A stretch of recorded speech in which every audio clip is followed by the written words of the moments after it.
મિત્રો મહેનત અને લગન હોય તો તમે કોઈ પણ મંજિલ પાર કરી શકો છો અને આ વાત ઉત્તર પ્રદેશના બુલંદશહેરના એક 24 વર્ષના છોકરા પવને સાબિત કરી દીધી છે। નમસ્કાર દર્શક મિત્રો, એજ્યુકેશનમાં આપણે છેલ્લા કેટલાક સમયથી જે બદલાવ જોઈ રહ્યા છે એ બહુ સારો છે। આપણે જોયું છે કે ભાઈ અભ્યાસ કરવો કે આગળ આવવું કે બોર્ડની અંદર માર્ક્સ લાવવા કે યુપીએસસીમાં માર્ક્સ લાવવા એ માત્ર પૈસાદાર સંતાનોનો ઇજારો નથી રહ્યો। આજે ચાવાળાનો છોકરો પણ પહેલા નંબરે આવે છે, આજે રિક્ષાવાળાનો છોકરો પણ પહેલા નંબરે આવે છે, આજે શાકભાજી વેચનારા છોકરાઓનો પણ પહેલો નંબર આવે છે। એટલે આજે જે લોકો ધગશથી ભણે છે, મહેનત કરે છે, એ કંઈ પણ કરી શકે છે એ વાતની સાબિતી છે। તો આજે ઉત્તર પ્રદેશના બુલંદશહેરના એક એવા છોકરાની વાત કરીશું કે જેણે યુપીએસસીની પરીક્ષા ક્રેક કરી છે, પરંતુ જ્યારે તમે આ વિડીયોની અંદર એક ફોટો જોશો તો તમને ખ્યાલ આવશે કે આવી સુવિધામાં પણ રહીને માણસ આટલે ઊંચાઈ સુધી પહોંચી શકે। હા, પણ એ બન્યું છે શક્ય। તો એના વિશે હું તમારી જોડે વાત કરીશ। મારું નામ રાજેશ શાહ છે અને તમે જોઈ રહ્યા છો ખબર છે .com। દર્શક મિત્રો, મહેનત અને લગન હોય તો તમે કોઈ પણ મંજિલ પાર કરી શકો છો અને આ વાત ઉત્તર પ્રદેશના બુલંદશહેરના એક 24 વર્ષના છોકરા પવને સાબિત કરી દીધી છે। એણે યુપીએસસીની સિવિલ સેવા પરીક્ષા 2023 આપેલી અને એમાં એને 239મો રેન્ક મળ્યો છે। તમે પવનનું ઘર જોશો તો પવનનું ઘર કાચું છે, પરંતુ એના ઈરાદા બહુ જબરજસ્ત પાક્કા છે। એ વાત એણે સાબિત કરીને બતાવી છે। આ જે પવન છે એનું ઘર એવી રીતના છે કે તમને નવાઈ લાગશે। એક તાડપત્રી છે ખાલી ઉપર, નીચે 2 થાંભલા છે, એ 2 થાંભલાની ઉપર એક તાડપત્રી, બાકીની બધી જગ્યા ખુલ્લી અને સાઈડમાં 2 ભેંસ બાંધેલી છે અને એક ખાટલો છે અને ઘરમાં ખૂણામાં એક ચૂલો છે। આટલી એક નાનકડી જગ્યાની અંદર આટલું છે અને આટલાની અંદર પવન, એના માતા પિતા અને 3 બહેનો બધા એક સાથે રહે છે।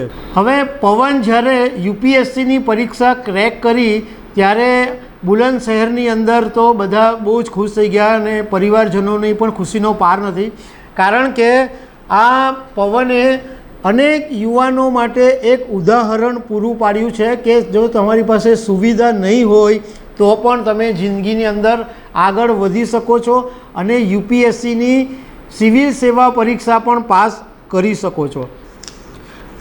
આ પવન છે એના ઘરની અંદર વીજળીનું કનેક્શન છે, પરંતુ તમને ખબર છે કે ગામડાની અંદર વીજળી હોય કે નહીં હોય ઘણીવાર ફરક જ નથી પડતો, કારણ કે એટલી બધી વાર વીજળી ગુલ થાય અને ઘણીવાર તો આખા દિવસો સુધી ગામડાઓની અંદર વીજળી આવે નહીં। બીજું કે પવનના ઘરની અંદર ઉજ્જવલ યોજના હેઠળ ગેસ સિલિન્ડર પણ છે, પરંતુ ગેસ ભરાવવા માટે એ પરિવાર પાસે પૈસા નથી હોતા, તો એના પવનના માતા અને પવનની બહેન જંગલમાંથી લાકડી વણી લાવે અને એ લાકડીના પછી એ ચૂલા પરથી રોટલી અને ઘરની રસોઈ બનાવે। એટલે તમે વિચાર કરો કે પરિવારની આર્થિક સ્થિતિ કેટલી હદે નબળી છે કે એમની પાસે ગેસ ભરાવવાના પૈસા પણ નથી હોતા।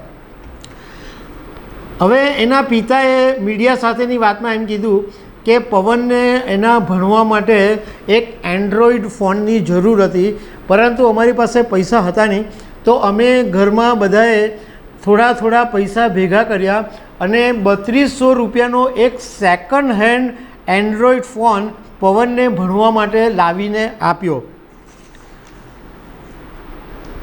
હવે આ પવનની જે 3 બહેનો છે એ પણ સારું એવી ભણી છે। આપણને એમ થાય કે ગામડાની છોકરીઓ શું કરી શકે, તો આ પવનની સૌથી મોટી બહેન છે એ BA ભણેલી છે અને આજે એક ખાનગી સ્કૂલમાં શિક્ષિકા છે। પવનની બીજી એક સિસ્ટર છે એ અત્યારે BA ભણી રહી છે અને ત્રીજી નાની બહેન છે એ 12મા ધોરણનો અત્યારે અભ્યાસ કરી રહી છે। એટલે પરિવારના ચારેય સંતાનો ભણવામાં ખૂબ સારા છે અને હોશિયાર છે. પવને 8 ધોરણ સુધી એની નાનીના ઘરે રહીને એ ભણ્યો હતો, પરંતુ એ વારે ઘડીએ અહીંયા એના ઘરે આવીને જ ભણતો હતો.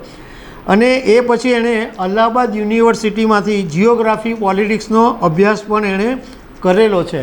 પરંતુ દર્શક મિત્રો, એનું તમે ઘર જુઓ કે બિલકુલ પાક્કું મકાન નથી, ખાલી 2 થાંભલા અને તાડપત્રી અને એક ખાટલો, આટલું જ ઘરમાં સુવિધા છે અને એક પાણીનું માટલું. હવે આવા ઘરની અંદર રહીને પણ આ છોકરાએ યુપીએસસીની પરીક્ષા પાસ કરી છે. જોકે એક વાત છે કે તમે પેલી ફિલ્મ જોઈ હશે 12 ફેલ, એના જેવી જ પવનની સ્ટોરી છે. પવન 3 વખત નિષ્ફળ ગયો યુપીએસસીની પરીક્ષામાં, પણ એણે 4થી વખત આ યુપીએસસીની પરીક્ષા ક્રેક કરી નાખી છે. તો દર્શક મિત્રો, આવી અનેક વાતો સાથે અમે તમને મળતા રહીશું. Thank you very much.